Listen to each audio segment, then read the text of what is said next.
美国宣布特朗普级战列舰计划，要打造美国最强战舰，特朗普本人参与设计，由韩国承建。12月22日，特朗普宣布计划建造新型特朗普级战列舰，并称这些战舰会比以往任何战列舰都要更大、更快，威力比以前强上100倍，旨在巩固美国海军的统治地位。预计将首先建造2艘战舰，作为扩大的黄金舰队的一部分。该项目最终将扩大规模，建造20至25艘新船。但是要知道，这场发布会表面是造航母，实际上是美国在试图用增强军事实力来掩盖其造船业的空心化，以及搞特朗普的个人崇拜。传统的美国海军舰艇命名通常会遵循一套规则，航母以总统命名，战列舰以州命名，巡洋舰以城市命名。然而，特朗普打破了这一历史禁忌，直接以在任总统的名字命名这一全新的舰种，首舰被命名为无畏号，其徽章设计甚至直接取自2024年7月他遭遇刺杀未遂后高举拳头的画面。这就意味着它不仅是美国海军的资产，更是特朗普个人的图腾，是 MAGA 运动的具象化。这种将国家军舰与总统个人崇拜紧密捆绑在一起的行为，在美国历史上几乎是前所未有的。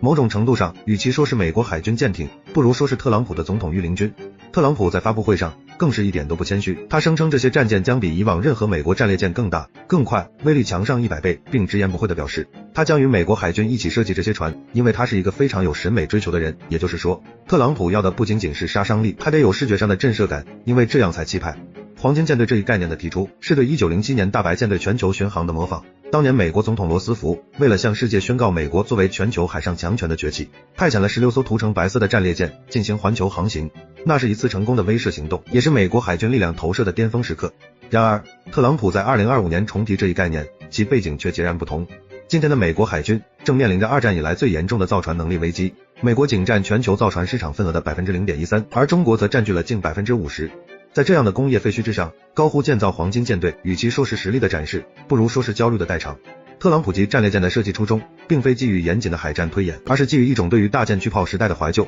战列舰代表着一种简单粗暴的军事力量，这与现代海战中那种看不见、摸不着的电子战、网络战和超视距打击形成了鲜明对比。关于特朗普级战列舰最核心的争议，首先在于其物理体量。在发布会上，特朗普和海军部长费伦反复强调，这艘船将比以往任何美国战舰更加强大，并暗示其体量将是空前的。然而，根据海军和媒体披露的具体数据，特朗普级的排水量预计在3万至4万吨之间，这无疑是一个庞大的数字，它是现役阿利伯克级驱逐舰排水量的3倍以上，也是朱姆沃尔特级驱逐舰的2倍多。但是，如果将其置于美国战列舰的历史之中，这个数字就显得有些尴尬了。二战时期的伊阿华级战列舰仅满载排水量接近58000吨，而特朗普所谓的战列舰在吨位上实际上更接近二战时期的阿拉斯加级大型巡洋舰，后者满载排水量约为34000吨。或者它类似于苏联冷战时期的基洛夫级核动力巡洋舰，满载排水量约28000吨。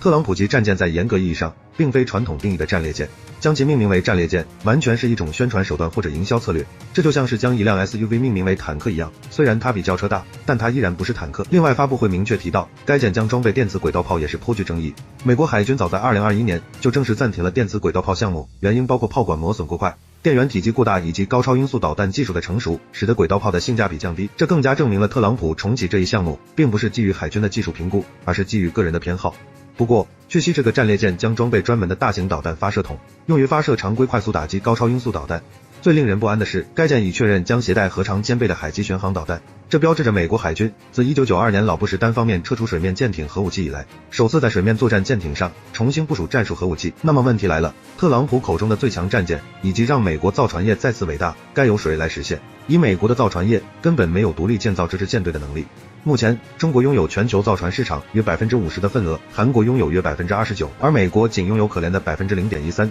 中国一家造船厂的年完工吨位就超过了美国所有造船厂自二战结束以来的总和。美国的军用造船业目前被两大巨头亨廷顿、英格尔斯工业和通用动力垄断，这两家公司长期处于一种缺乏竞争的舒适区，导致成本高企、工期延误、技术迭代缓慢。美国造船工人的短缺、干船坞的老化以及供应链的断裂，使得仅仅依靠美国国内力量，在2030年前建造出2艘3万吨级的巨舰，几乎是天方夜谭。特朗普在发布会上特意点名表扬了一家韩国10大财团之一的韩华集团，并称其为伟大的公司。特朗普说韩华将和美国合作，让美国造船业再次伟大，也就意味着特朗普这个计划会严重依赖韩国的造船能力，甚至可以说韩华是整个黄金舰队计划的基石。2024年，韩国军工巨头韩华集团以1亿美元收购了位于宾夕法尼亚州的费城造船厂，并承诺投资50亿美元进行升级改造。费城造船厂拥有2个巨大的干船坞，长度均为333米，宽度为46米，这一尺寸完美契合3万吨级长度预计在250米左右的特朗普级战舰。相比之下，美国许多其他船坞要么太小，